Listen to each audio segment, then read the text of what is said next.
네, 여러분 안녕하십니까? 박건빈입니다. 다들 주말 잘 보내셨나요? 또 100분 정도 들어와 계시네요. 반갑습니다.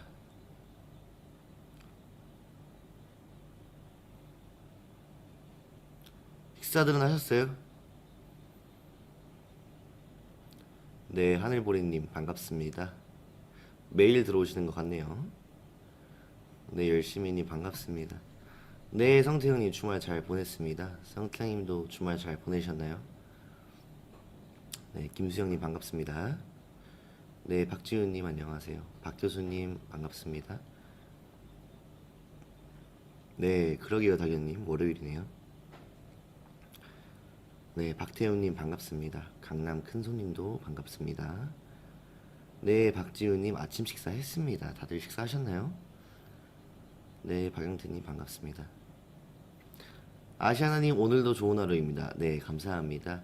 한국은 8시 반 저녁이죠. 여러분 8시 30분 정각에 강의 시작하도록 하겠습니다. 잠시만요.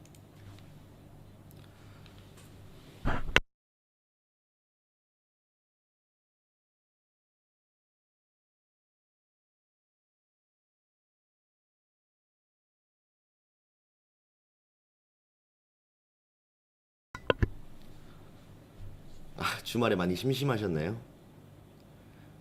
네, 김현수님 반갑습니다.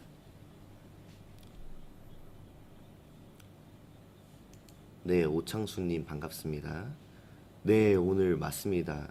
매운형님, 오늘 벌써 15강이죠. 김지우 김님, 자문 구하고 싶습니다. 제가 그 부분에 대해서는 이따가 말씀드리도록 하겠습니다.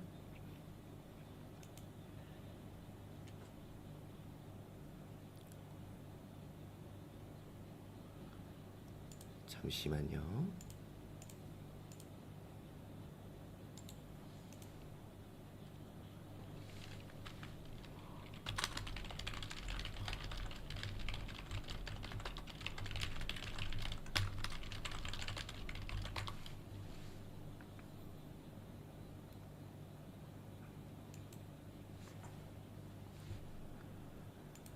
네, 안성준님 반갑습니다.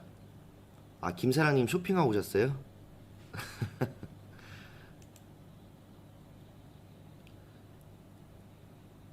아, 삼선자님 반갑습니다. 자주 뵙네요. 네, 김지수님 쇼핑 왕창 하셨어요? 보스 진국님 지난주에 엄청난 수익 좋았다고요. 수익 많이 보셨나요? 저희도 여러분들이 이게 조금 수익을 보셨다고 하면은 기분이 정말 좋습니다. 여러분 28분인데요. 네, 저희 8시 30분 정각에 시작할 거고요. 600분 정도 들어오셨네요.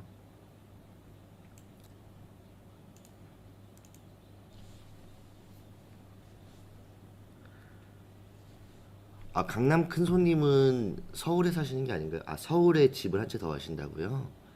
제가 시골로 봤네요.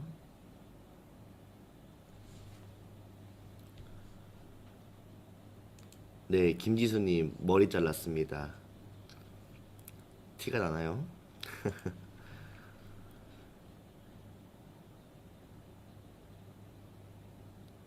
박태호님 선생님 저는 돈 더 벌고 싶네요. 여러분 강의에 잘 집중하셔가지고 기본기를 우선 튼튼하게 하시는 게 우선인 것 같고요. 저희가 이렇게 실전 매매 거래를 통해서 같이 종목도 안내를 해드리는 게 거래를 계속 여러 번 해보셔야 여러분들이 나중에 혼자서도 저처럼 투자자가 되실 수 있습니다. 그렇기 때문에 지금은 수익보다는 강의를 통해서 그리고 실전 매매 거래를 통해서 조금 배운다고 생각을 하셨으면 좋겠습니다. 박태훈님 메모 잘하고 있어요. 네, 메모하는 습관 굉장히 중요하죠. 저희 8시 30분, 네, 8시 30분이 됐으니까요. 이제 강의를 정말 시작해 보도록 하겠습니다. 자, 여러분 다시 인사드리도록 하겠습니다. 안녕하세요. SIX 스위스 익스체인지의 박건민입니다. 다들 주말 잘 보내신 것 같은데요. 다시 한번 여쭤보겠습니다. 주말 잘들 보내셨나요? 아까 이렇게 수익을 통해서 쇼핑 갔다 오셨다는 분도 계셨고 또 뭐 서울에 집을 한 채 더 하시겠다는 분도 계셨는데 다들 주말 잘 보내신 것 같아서 기분이 좋습니다. 자, 여러분 많은 분들께서 이제 저와 함께 뭐 전화 통화 상담이나 또는 카카오톡 상담을 이제 받아보고 싶다고 하시는 분들이 굉장히 많은데 제가 조금 정말 많이 바쁘고 이제 정신이 없습니다. 그래서 이제 외환 경력이 한 13년 정도 되고 또 저와 함께 오래 근무한 이제 김진우 분석가라고 저희 같은 회사에 네, 제 직장 동료가 있습니다. 어떻게 보면 제 후배죠. 이제 김진우 분석가님의 경우 포트폴리오를 정말 기가 막히게 잘 만드시는데요. 우선 김진우 분석가님과 먼저 이렇게 카카오톡으로 상담을 해보시는 게 좋을 것 같습니다. 그래서 어시스턴트님들께 문의를 주시면 아마 연결이 되실 겁니다. 목이 조금 말라서 네. 자, 저는 나중에 따로 유선 통화로 예약을 조금 받도록 하고요. 이제 추후에 다시 일정이 잡히는 대로 안내해 드리도록 하겠습니다. 자, 다들 가장 힘들어 하시는 월요일인데 오늘은 좀 다들 힘들어 하시는 만큼 바로 강의로 들어가 보도록 하겠습니다. 자, 여러분 지난주 금요일에 이제 말씀드렸다시피 오늘 강의의 주제는 한 나라를 외환으로 무너뜨렸던 조지 소로스에 대한 내용입니다. 그리고 조지 소로스에 대한 강의 내용을 듣고 이제 저희가 매주 경제 일정표를 지금 보내드리고 있죠. 그래서 이 경제 일정표에 대한 설명을 해드리고 Q&A 시간과 오늘의 통화상 거래 종목 시장에 대한 분석을 가볍게 해드리고 마무리하도록 하겠습니다. 자, 그럼 조지 소로스부터 시작해 볼까요? 자, 조지 소로스는 1930년 헝가리 출생의 헤지펀드의 전설입니다. 사진이랑 뭐 기본적인 프로필을 제가 이렇게 올려놨는데 잘 보이시죠? 이제 조지 소로스는 짐 로저스와 1969년에 퀀텀 펀드라는 헤지 펀드를 만들고 30년 동안 연평균 32%의 수익률을 달성합니다. 사실 그냥 수익률 32%라고 하면 이게 별거 아닌 것처럼 느껴지실 수 있는데요. 30년 연속으로 연평균 32%의 수익률은 정말 아무나 할 수 있는 게 아니죠. 대단한 거죠. 자, 1992년 영국의 파운드화를 공격해서 검은 수요일을 만들었으며 1997년 태국 바트화를 공매도해서 아시아 외환 위기를 촉발하였고 큰 이익을 챙겼습니다. 조지 소로스는 국제적인 이슈가 있을 때마다 그곳에 투자를 해서 크게 돈을 벌었고 대형 위기 상황을 굉장히 잘 이용하기로 유명합니다. 조지 소로스가 이제 말하길 이제 본인의 조금 특이한 점은 특정한 투자 스타일이 없거나 조금 더 정확하게 말하자면 자신은 상황에 맞춰서 자신의 투자 스타일을 바꾼다고 했습니다. 여러분 다들 워렌 버핏은 아시죠? 이제 워렌 버핏이 경제 전체보다는 개별 주식에 집중하는 투자라고 하면 조지 소로스는 개별 주식보다는 경제의 거시지표에 집중을 해서 투자를 합니다.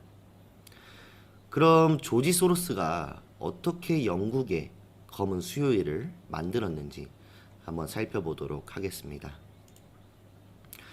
자, 영국은 1990년 유럽 경제 통합을 위한 과도기 체제인 유럽 통화제도 EMS의 중심 기구인 유럽 환율 메커니즘 ERM에 가입을 했습니다. 자, 여기서 ERM은 유럽의 환율 변동을 조정해서 통화의 안정성을 확보하는 것을 목적으로 만들어진 제도입니다. 당시 협약에 따라 영국의 파운드는 1파운드당 2.95 독일 마르크화를 기준으로 상하 6%의 변동폭에서만 움직일 수 있었습니다. 만약 환율이 이 폭을 벗어나면 이제 회원국 중앙은행들이 시장에 개입을 해서 인위적으로 환율을 잡았죠.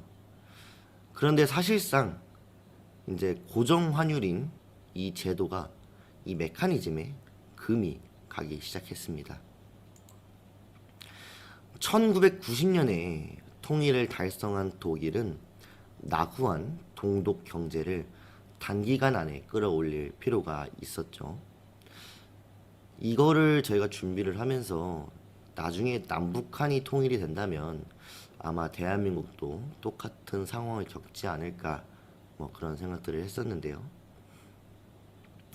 자, 독일은 휴지 조각 신세가 된 동독 화폐와 서독 화폐를 1대1로 맞교환하면서 엄청나게 많은 통화를 풀었습니다. 동시에 독일은 과도한 인플레이션을 막기 위해 통일 후에 2년간 10여 차례에 걸쳐 이자율을 올렸습니다. 그 영향으로 파운드에 대한 수요가 증가했고 이를 완화하기 위해서 회원국들은 이자율을 올려서 환율을 방어해야만 했습니다. 자, 근데 여기서 이제 다들 그동안 제 강의에 잘 집중해서 들으셨던 분들은 눈치채셨을 텐데요. 자, 지나친 이자율 상승과 실업은 경기 침체를 가져오죠. 자, 이게 비록 독일로 인해서 이제 생긴 문제였지만 독일과 달리 다른 국가들은 이걸 견디기가 조금 많이 어려웠습니다. 그래서 많은 국가들이 ERM을 탈퇴하기 시작했고 이제 영국은 본인들의 자존심을 지키기 위해서 파운드와 폭락을 방어하며 환율 메커니즘을 유지했습니다. 자, 이제 여기서 조지 소로스가 나타나게 됩니다. 이 약점을 파고든 사람이 바로 당시 퀀텀 펀드의 매니저였던 조지 소로스였습니다. 소로스는 언론에 직접 나서서 파운드화의 대폭락을 예고하고 달러를 담보로 파운드화를 차입하고 이 돈으로 다시 달러를 구입하는 패턴을 반복했습니다. 그리고 소로스가 그해 9월 15일 하루 동안 쏟아부은 자금만 무려 지금 화면에서 보이시는 100억 달러에 달한다고 추정이 되고 있습니다. 그리고 소로스를 따라서 이제 다른 헤지펀드들도 파운드화를 내던졌는데 그 액수가 무려 1,100억 달러에 달했다고 합니다. 자, 영란은행은 파운드화를 사들이는 것과 동시에 단기 금리를 10%에서 15%로 대폭 인상시키면서 이제 파운드화를 조금 지키려고 했지만 결국 투기 자본의 총 공세를 막아내기엔 역부족이었죠.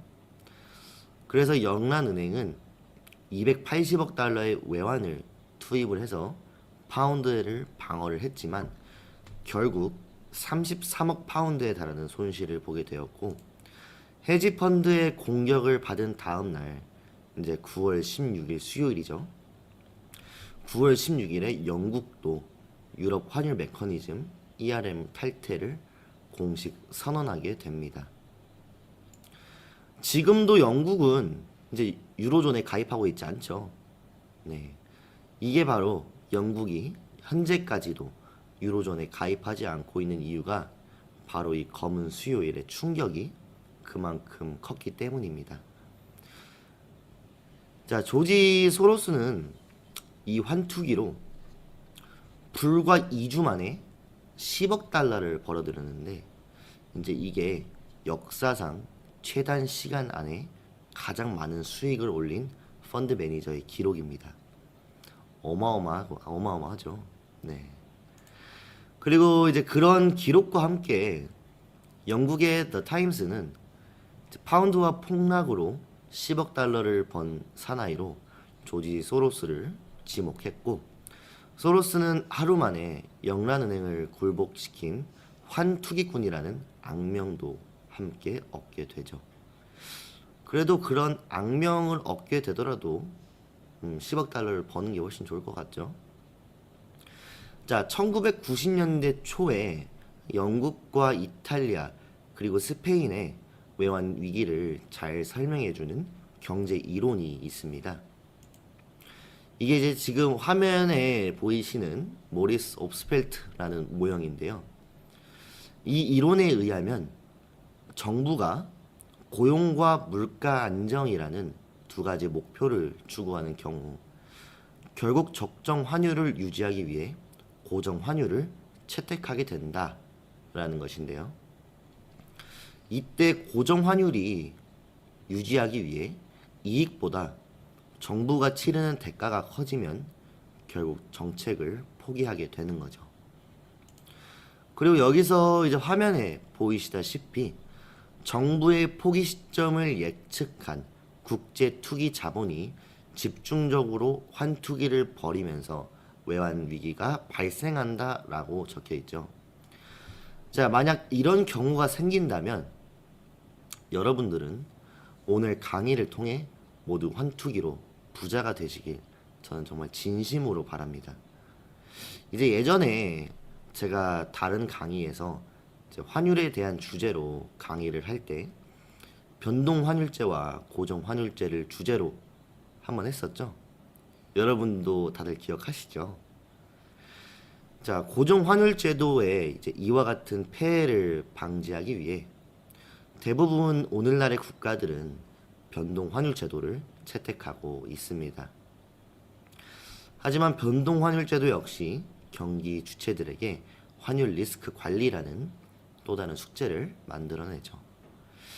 자, 사실 조지 소로스에 대한 내용보다는 이제 영국의 검은 수요일에 대한 내용이었고, 제가 이거를 오프라인 강의 때도 자주 사용하는 주제인데요.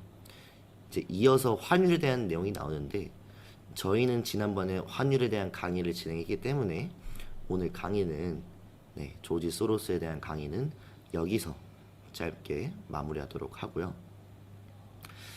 자, 그러면은 월요일인 만큼 후딱후딱 넘어가겠습니다. 자, 경제지표를 보는 방법으로 한번 넘어가도록 하겠습니다. 우선 이번 주 경제 일정표를 한번 보도록 하겠습니다. 자, 이게 이번 주 세계 경제 일정표인데요. 아마 텔레그램 공지방에 이제 들어가 계신 분들은 어제 다들 보셨을 거라고 생각하는데요. 제가 이 부분에 대해서 좀 한 번도 제대로 설명해 드린 적이 없는 것 같아서 오늘 이 시간을 조금 이걸 설명해 드리는 시간으로 가져보려고 합니다. 자, 우선 화요일에 대한민국의 소비자 물가 지수 발표가 있죠. 이제 보시면은 YOY 그리고 MOM이라고 적혀 있는데, YOY는 작년 대비 지수를 의미하고 MOM은 지난달 대비 상승 또는 하락의 비율을 의미합니다. 즉 전월 대비겠죠.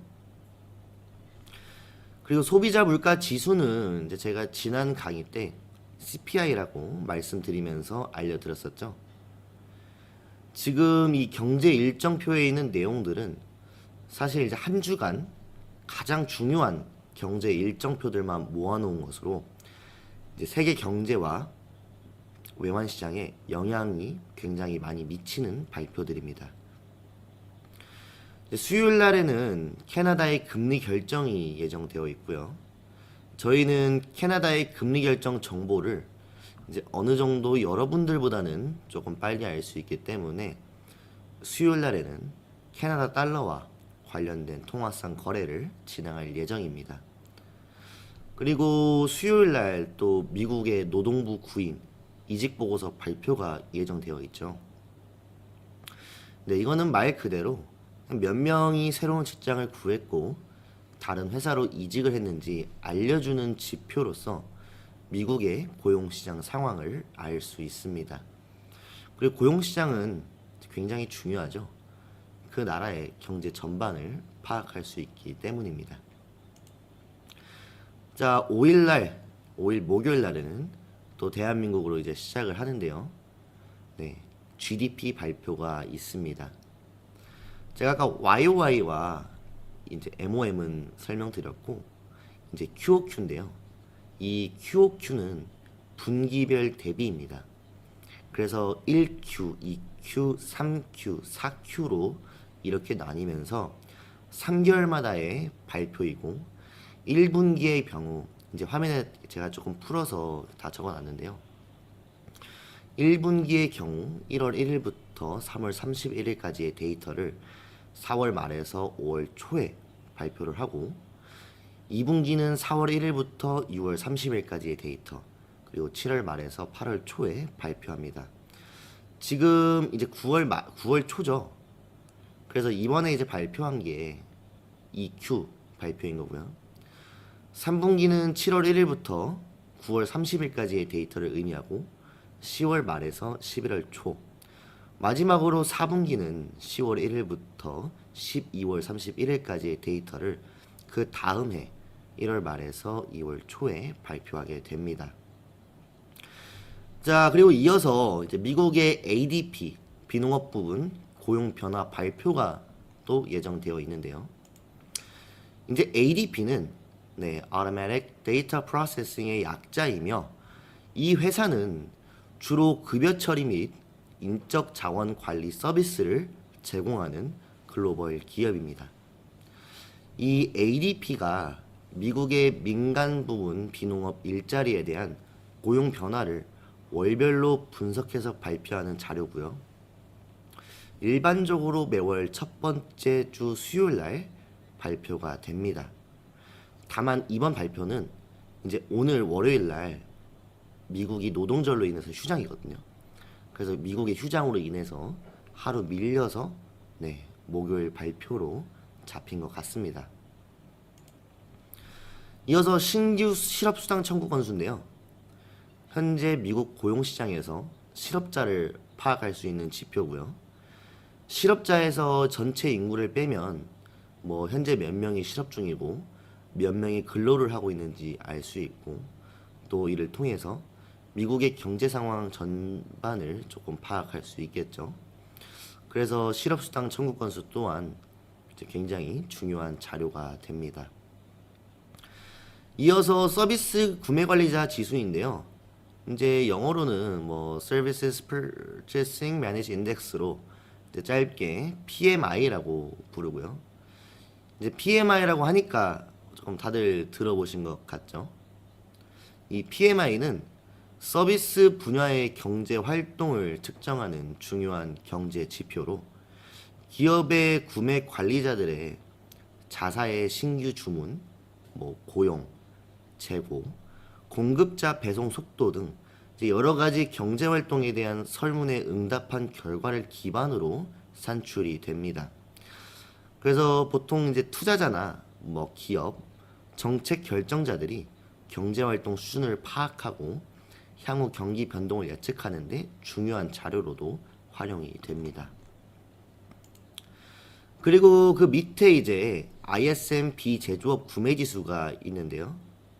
ISM은 미국 공급관리협회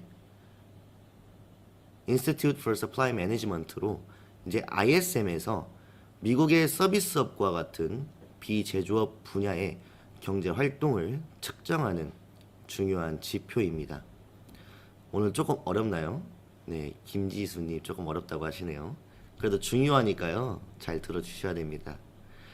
자, 제조업을 측정하는 ISM 제조업 PMI와 달리 이제 비제조업 PMI는 서비스업과 기타 비제조업 분야를 조금 중점적으로 다룹니다.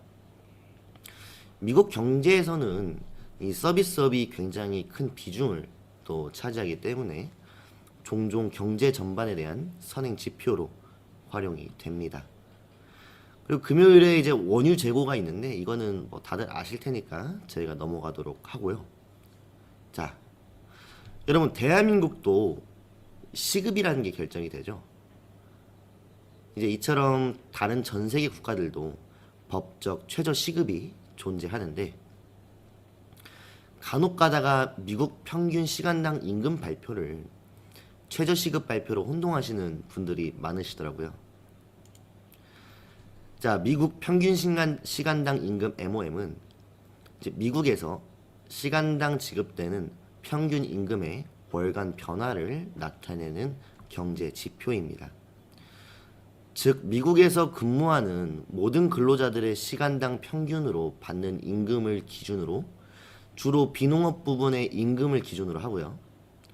서비스업과 제조업 등의 부문에서 근로자들이 받는 평균 임금을 포함합니다. 이 지표 또한 미국의 노동시장 상황과 인플레이션 전망을 평가하는 데 아주 중요한 역할을 하죠. 자, 마지막으로 제가 계속 중요하다고 언급해드렸던 비농업 고용지수와 이제 실업률 발표인데요. 자, 옆에 월이라고 적혀 있기 때문에 뭐 매월 발표가 된다는 걸 다들 눈치채셨을 것 같고요. 이게 이제 지난달 대비의 상승 및 하락 수준을 의미할 텐데, 뭐 실업률은 제가 굳이 설명드리지 않아도 다들 아실 것 같으니 이제 비농업 고용지수에 대해서만 설명해 드리고 오늘 통화상 종목 시장에 대해서 바로 넘어가도록 하겠습니다. 자, 비농업 고용지수는 여러분 말 그대로 비농업입니다. 이 비자는 아닐 비자겠죠. 즉 농업을 제외한 모든 산업 부분에서 고용된 사람들의 수를 측정하는 아주 중요한 경제 지표입니다. 그리고 이 지표는 이제 미국 노동부 산하의 기관인 노동통계국 BLS에서 매월 발표를 하고 있고요. 이 비농업 고용지수는 경제정책 결정자, 뭐 투자자, 경제 분석가들이 미국 경제의 방향성과 건강 상태를 파악하는데 핵심적인 역할을 하는 지표로서 사실 미국에서 발표하는 경제 지표들 중에서 금리 발표를 제외하고 가장 중요하고 영향력이 있는 발표라고 할 수 있습니다. 그리고 뭐 화면에도 제가 적어놨지만 PPT에 미국 경제의 약 80% 이상이 비농업 부문에서 종사를 하고 있고 또 고용 증가가 임금 상승과 연결이 되면은 이는 소비자 지출 증가로 이어지면서 인플레이션의 압력을 높일 수 있습니다. 한마디로 인플레이션에도 이제 연관이 있기 때문에 미국의 연준, 이제 페드의 금리 결정에도 굉장히 중요한 영향을 미칩니다. 보통 이 비농업 지표 발표 전후로 이제 뭐 주식시장이나 외환시장 그리고 채권시장의 변동이 좀 굉장히 커지는데요. 이번 비농업 시장 이제 지표 발표에 대한 내용을 저희가 어느 정도 예상치를 미리 받았고 아마 이거를 제가 말씀드리면 안 되는데 이게 여러분들만 보는 방송이기 때문에 자, 이전 대비 한 50만 명 정도가 증가할 것으로 저희가 예상하고 있습니다. 저희가 이렇게 뭐 중요한 경제 일정들을 여러분들께 정리해서 매주 일요일마다 보내드리고 있는데 이제 많은 분들이 보고 이해를 하고 싶은데 다들 이게 좀 경제 용어다 보니 어렵다고 하시는 분들이 많아서 오늘 이렇게 강의를 통해서 설명해드리는 시간을 가져봤습니다. 자, 준비한 강의가 다 끝났는데요. 저희 강의는 당연히 Q&A를 빼놓을 수는 없겠죠. 오늘 준비한 이 두 문제는 또 굉장히 쉬우니까 다들 꼭 맞추셨으면 좋겠습니다. 자, 여러분 제가 문제가 안 보이니까 또 얼굴 잠깐 치워드리고요. 자, 지금 화면에 보이시는 문제를 보시고 생각되는 정답을 댓글로 남겨주시면 될 것 같습니다.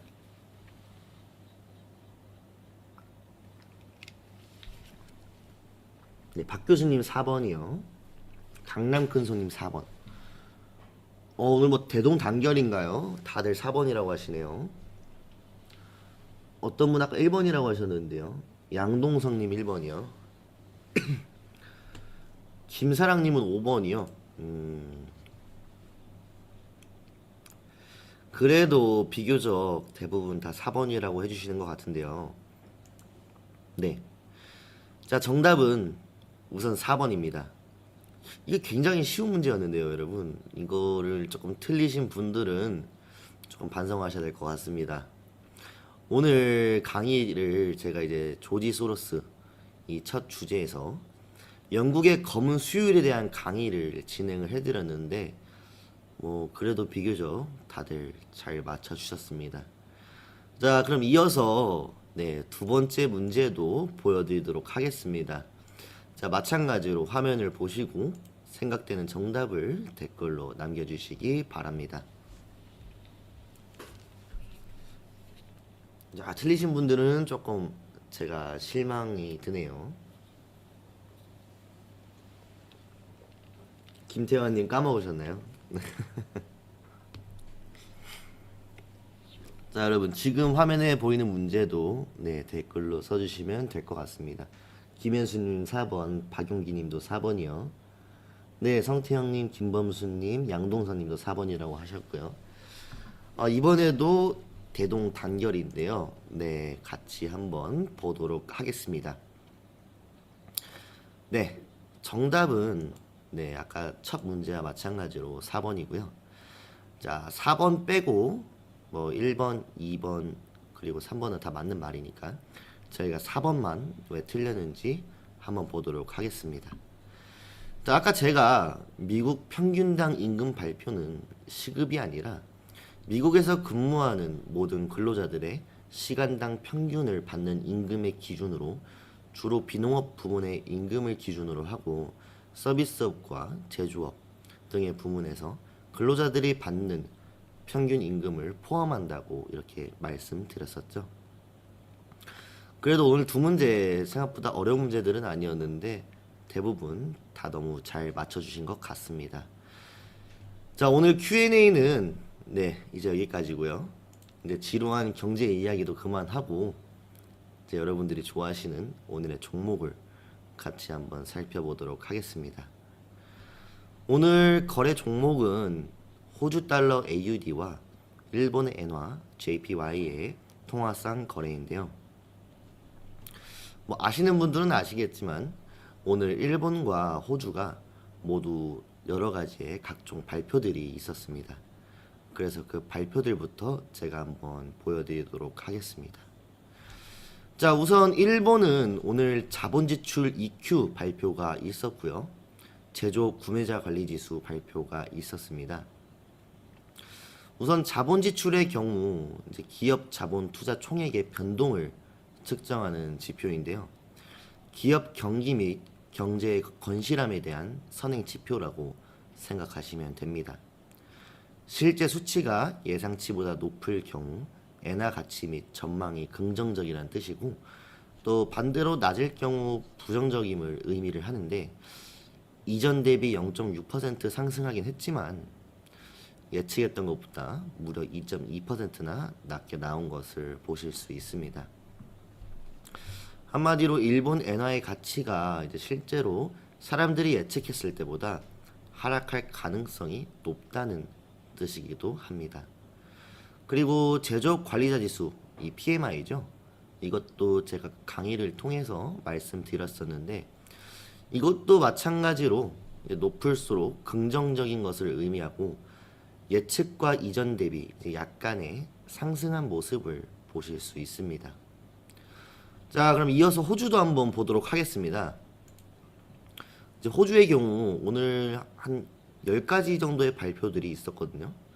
근데 이제 거기서 비교적 중요한 발표들만 제가 말씀드리면 이제 건축 승인 건수 MOM과 기업 총 영업이익 EQ 발표가 있었습니다.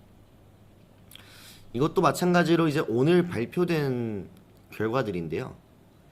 기업 총 영업이익은 말 그대로 직원의 수가 20인이 넘는 민간 비금융 기업들이 벌어들인 총 영업이익을 측정하는 경제 지표로서 호주의 경제 활동을 이해하는 데 굉장히 중요한 역할을 하고요. 기업의 수익성, 비용 구조, 경제 전반의 건강 상태를 확인하실 수 있습니다. 그리고 지금 보시다시피 호주의 경제는 전반적으로 매우 좋지 않다는 것도 이제 보실 수 있겠죠. 그리고 건축 승인 건수의 경우 호주 정부가 발급한 신규 건축 승인 건수의 변동을 측정을 합니다. 그래서 이제 주택 시장 수요에 대한 또 중요한 지표인데요. 우선 이전 대비 많이 상승했고 예측 대비 건축 승인 건수의 경우 좋은 모습을 보여주고 있습니다. 그러니까 이렇게 두 가지의 내용만 봐도요, 여러분, 비금융권에서 건축 분야를 제외한 전체적인 부분에서는 경기가 많이 좋지 않다. 이것을 조금 쉽게 알 수 있죠. 자, 그래서 이제 지금 이게 오후 3시 기준 그래프인데요. 저희 거래소 그래프죠. 이 그래프를 보시면 호주와 일본의 경제 지표 발표 이후 이렇게 급상승하는 모습을 보실 수 있습니다. 그만큼 기준 통화인 호주의 경기가 좋지 않고 비교되는 일본의 경기가 회복세를 보인다는 의미이기도 하겠죠. 하지만 지금 이제 여기 평균이 이제 98.90선으로 급등 이후 저희가 예상하기로는 99.40 정도까지도 상승할 수도 있겠으나 이제 조금 더 지켜봐야 될 것 같습니다. 그리고 만약에 이제 여기서 급등을 한다고 하면은 99.25에서 99.35선일 것으로 저희가 예상을 하고 그 정도를 찍고 다시 하락할 것으로 조금 보여지네요. 우선 저희 외환 분석팀이 실시간으로 여러 가지의 보조 지표들과 또 자료들을 통해 시장을 계속 확인하고 있고요. 강의가 끝나는 대로 저희 어시스턴트를 통해서 포지션과 청산 시점을 좀 안내 받으시면 될 것 같습니다. 자, 여러분, 오늘 강의도 여기까지고요. 이제 내일 강의의 주제는 우리의 일상생활 속에서 굉장히 중요한 이 신용이라는 주제로 준비를 했습니다. 그래서 이제 정말 오늘 강의를 마무리하도록 하고요. 저희 어시스턴트를 통해서 오늘 거래 종목에 대한 포지션과 청산 시점을 안내 받으셔서 꼭 이번 주의 첫 시작이죠. 월요일도 좋은 수익률로 좋은 출발을 하셨으면 좋겠습니다. 자, 여러분, 저는 내일도 이 시간에 찾아뵙도록 하겠습니다. 오늘도 강의 시청해 주셔서 감사합니다. 이상 SIX 스위스 익스체인지의 외환 파생 상품팀 박건민이었습니다. 네, 감사합니다. 네, 여러분, 오늘 강의도 수고 많으셨습니다. 네, 저희 어시스턴트를 통해서 거래 종목과 포지션, 청산 시점 받으시고 좋은 수익 얻어가시길 바랍니다. 자, 내일 뵙도록 하겠습니다. 여러분, 감사합니다. 수고 많으셨습니다. 네, 수고하셨습니다. 네, 수고하셨습니다.